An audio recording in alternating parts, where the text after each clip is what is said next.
Kami po aktibong miyembro kan kapisanan ng mga broadcasters ng Pilipinas ang KBP, Philippine Standard Time, hali sa Pag-asa, 6 minutos lapwas alas 5 ang hapon.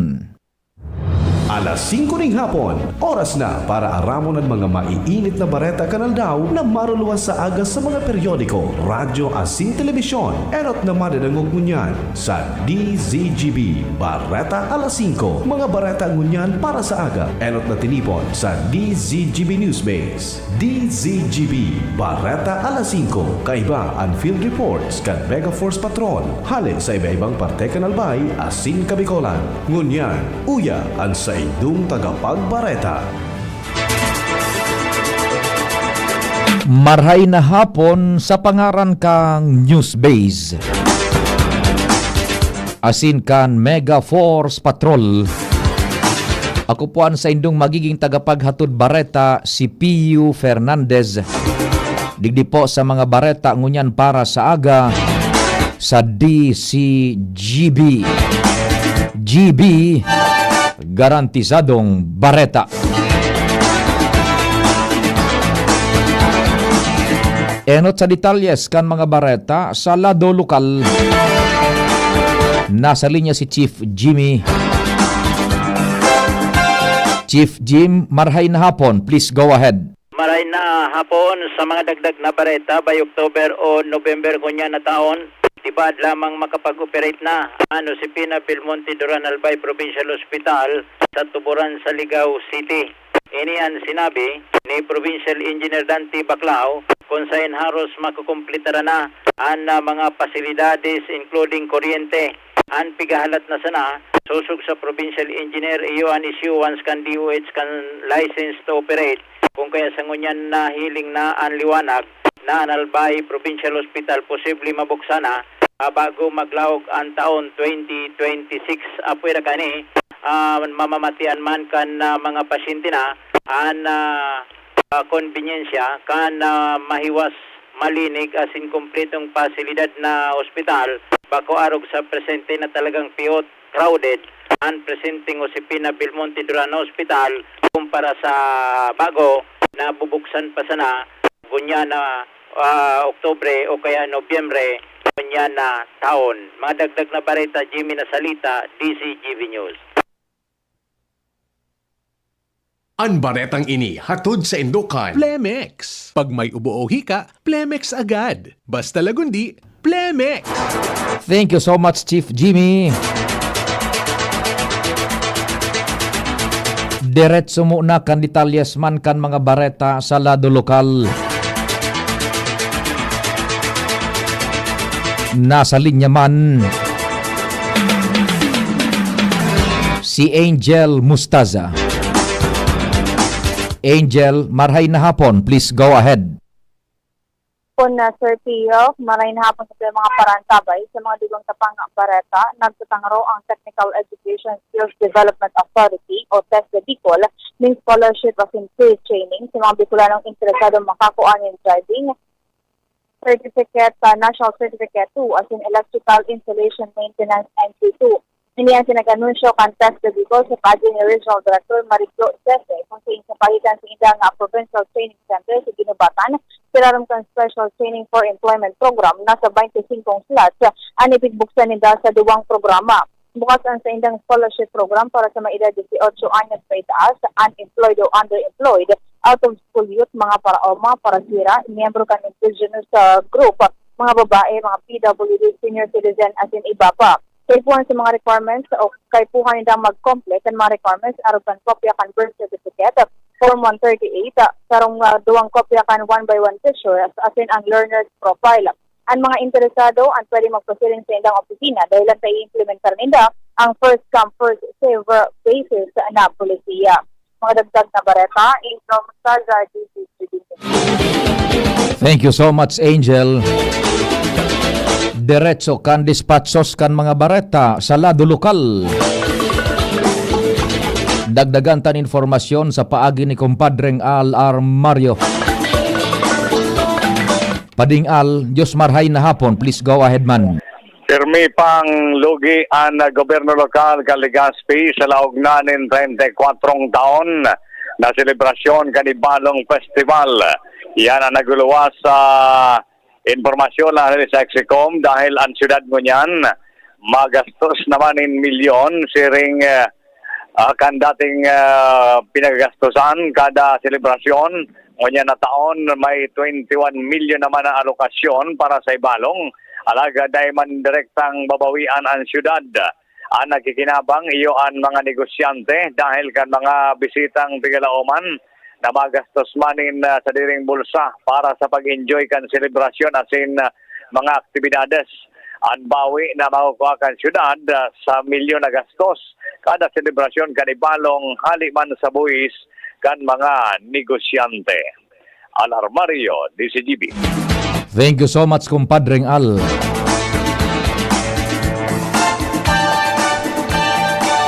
Ngunyan sa detalyes kan mga bareta sa lado nasyonal, mayor na aktibidad ni Presidente Ferdinand Marcos Jr. para sa sayang 5 aldaw na state visit sa India, iyon PhilCom event. Base naman ini sa nakalinyadang schedule kan presidente kung saan digdi makakaibanan asin personal na makakakumusta kan hepe ekotibo ang mga Filipino sa India. Sa komunidad kan mga Pilipino, ipapahayag ni Marcos ang mga lakdang na pinagigibo kan gobyerno para sa derechos kan mga OFW. Siring man ang pagbisita kaini sa India, kasabay na ang mga estado kan proyektos iprograma kan administrasyon. Pigkakarkulong 200 na mga Pilipino ang maatindir sa nasabi ng pagtripon kasabay ang presidente kan nagkapirang miyembros kan gabinete.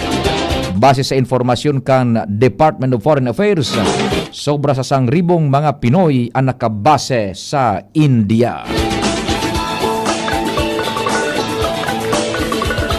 Siniguro ni Presidente Ferdinand Marcos Jr. na mapapanimbag sa ley si Isayman ang mapapatunayan na nagkaigoning kapabayaan sa mga flood control projects o nag-aprobitsar sa kwarta kan publiko. Parte sa ipinaluwas na teaser kang Presidential Communications Office para sa ikatulong episode kan podcast ni Presidente Marcos para sa simanang ini. Sinabi kang presidente na maski pa kaalyado niya sa politika, en kaso mapatunayan na nagkaigoning kapabayaan o pag-aprobitsar, dai ini papalusuton kan administrasyon. Kung matatandaan sa katatapos pa sa ng SONA, kang presidente ipinagmando sa DPWH ang kumpletong listahan kan mga flood control projects sa nakalis na 3 taon. Ipatutukan kang presidente ang dai patapos, hababaang kalidad o ghost project as sana asin isa publiko para mapanimbag ang mga korupto, nagkaigoning kapabayaan o nag-abuso. Sa giraray na nagpatanid ang National Disaster Risk Reduction and Management Council sa mga residentes kan Puerto Princesa City, Palawan na mag-ingat katakod kan panibagong rocket launch kan China ngunya na pagkabanggi Agosto 4. Basado sa memorandum kan NDRRMC, ilalansar ang Long Mach 12 rocket sa Hainan International Commercial Launch Center poon alas 6:14 nin pagkabanggi sagod alas 6:42 ngunya na pagkabanggi oras sa Pilipinas. Piglalauman na mabagsak ang nagkapirang parte kan rocket o debris 21 nautical miles hale sa Puerto Princesa asin 18 nautical miles hale man sa Tubataha Reef Natural Park. Dahilan kaini sa giraray na sinugo kan NDRRMC and Philippine Coast Guard, BFAR, DILG asin DENR na magpautob ng temporary restriction sa mga apektadong lugar. Kaibanan digdi ang pagpapaluwas ding notice to mariners asin navigational warning. Katakod kaini nagpatanid man ang Philippine Space Agency sa publiko na dai magrani o dai pagpuruton ang anuman na debris na posibleng makuha sa dagat o daga dahil ta posibleng ma-expose sinda sa kemikal asin makakaudong na iba pang component kan nasabi ng rocket.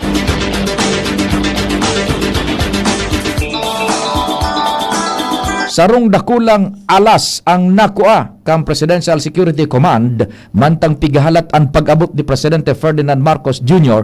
sa Maharlika Presidential Hangar sa Villamor Air Base, Pasay City kasubagong aga. Basado sa informasyon, sarong official kan Philippine Air Force anasingot kana mantang pigdadakop ang sawa kung sa intulos man ining dinara sa pinakaraning ospital. Ikinagman tulo sa sako ang sawa matapos na pagtabang na dakopon kan mga soldados. Sigun kay Philippine Air Force Commander Teniente General Arthur Cordura na posibleng hali sa drainage na nagkukonektar sa ibang lugar ang sawa. Dahilan kaini magibusin na ning lakdang tangani dai na mautro ang nasabing insidente. Sinabi man ni Cordura na nasa marayman na kondisyon ang soldados na nakagat kan alas. Dagdag pa niya na ini ang pinakainot na pagkakataon na nakakuanin alas sa Villamor Air Base asin bako ini kausa para ikaalarma dahilan tatulos man ining nadakop. Mabuelta ang detalyes kan mga bareta, pakalihis ka nagkapirang pagiromdom. Realize true comfort and relaxation at Dorotea Resort and Spa, a perfect venue for family outings, couple retreats, and various functions such as weddings, birthday parties, corporate seminars, and conferences. Dorotea Resort and Spa. We have backpackers rooms, standard rooms, deluxe, suite, and a penthouse. Also, relax and rejuvenate with our spa's invigorating treatments, services, and facilities. Dorotea Resort and Spa, Kahugutan, Bakakay, Albay. For reservation, contact us at 0917-777-5734. Find us on Facebook, Dorotea Resort and Spa. Relax, rejuvenate, and enjoy. Only here at Dorotea Resort and Spa. Kung ikaw ay edad 50 pataas katulad ko, may mataas na ang risk ng manlalabo ng paningin. Mas challenging ang pang-araw-araw na gawain tulad ng pagbabasa, pagsusulat, at pagmamaneho. Ang Optin ay may lutin na maaari makatulong sa kalusugan ng mata, nilalabanan ng epekto ng glaucoma, macular degeneration at katarata. Kitang-kita ang kalusugan. Mabibili ang Optin sa mga pangunahing butika nationwide. Mahalagang paalala, ang Optin ay hindi gamot at hindi dapat gamitin panggamot sa anumang uri ng sakit.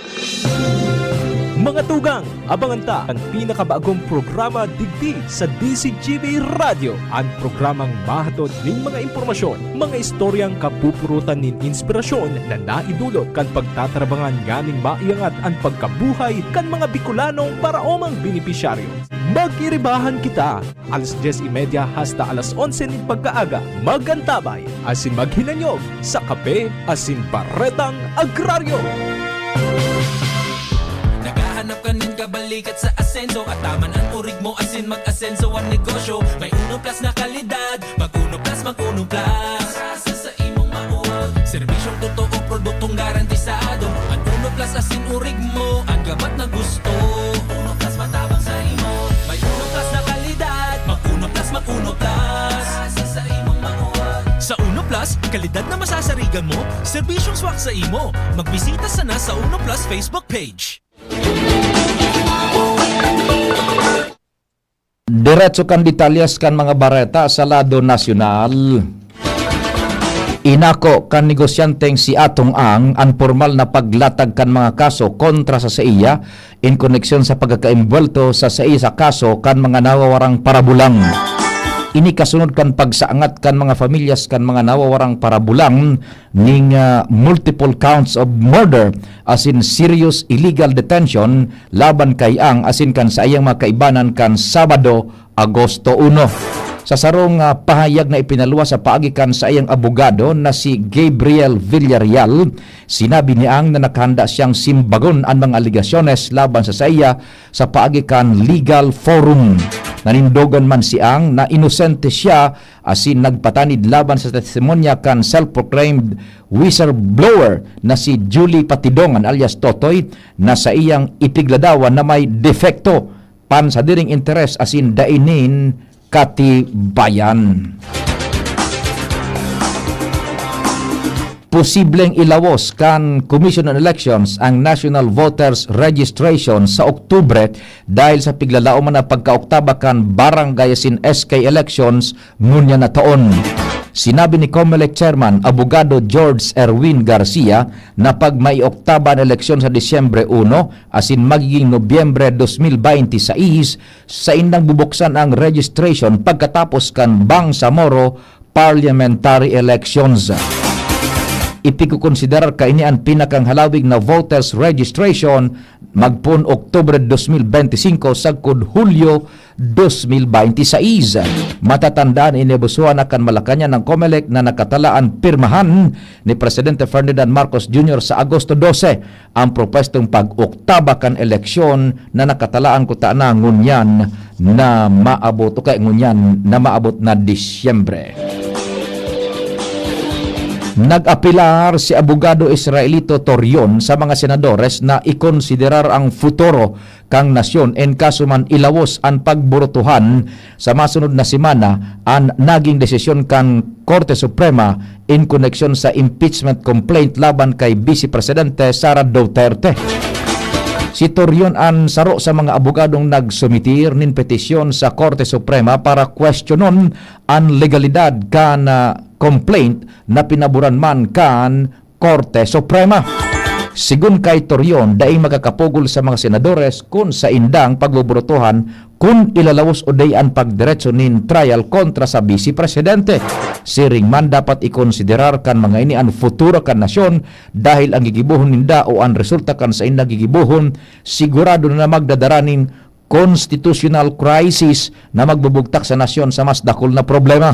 Kampante man ang mga Batikanong abogado na nasabutan kan dakol na senadores na kaipuhan nindang sunudon ang desisyon kang Korte Suprema kaysa sa personal na desisyones.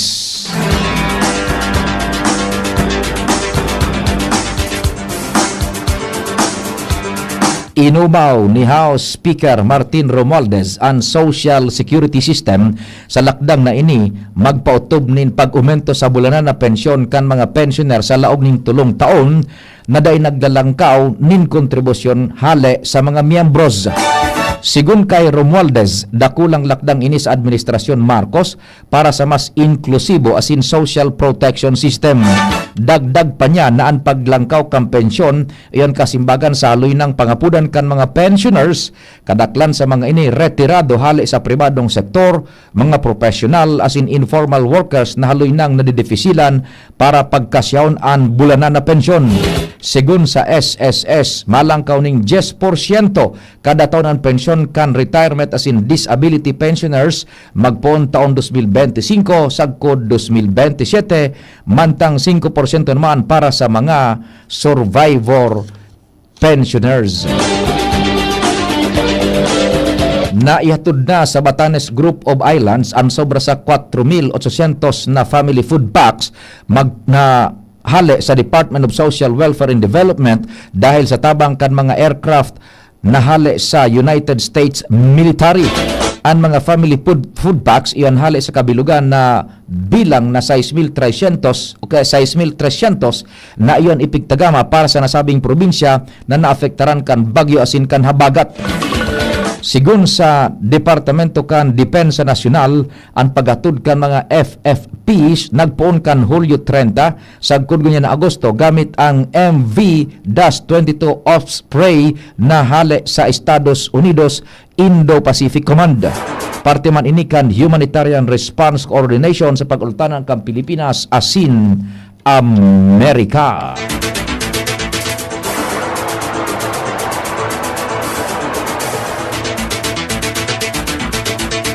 Ultimong detalyes kan Barreta, ipigrekomendar kan Departamento kan Agrikultura kay Presidente Ferdinand Marcos Jr. na langkawan ang tarifa sa importadong bagas asin parametras na punduhon ang importasyon tangani maprotehiran ang mga lokal na paraoma.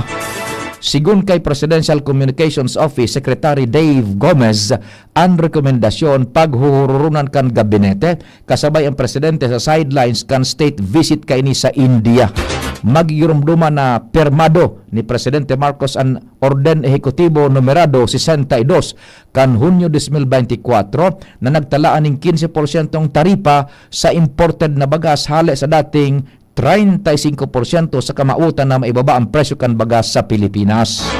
nakapalaman sa nasabing orden ehekutibo na isa sa irarom sa periodic review o kada 4 na bulan ang epekto kan 15% tarifa sa imported na bagas.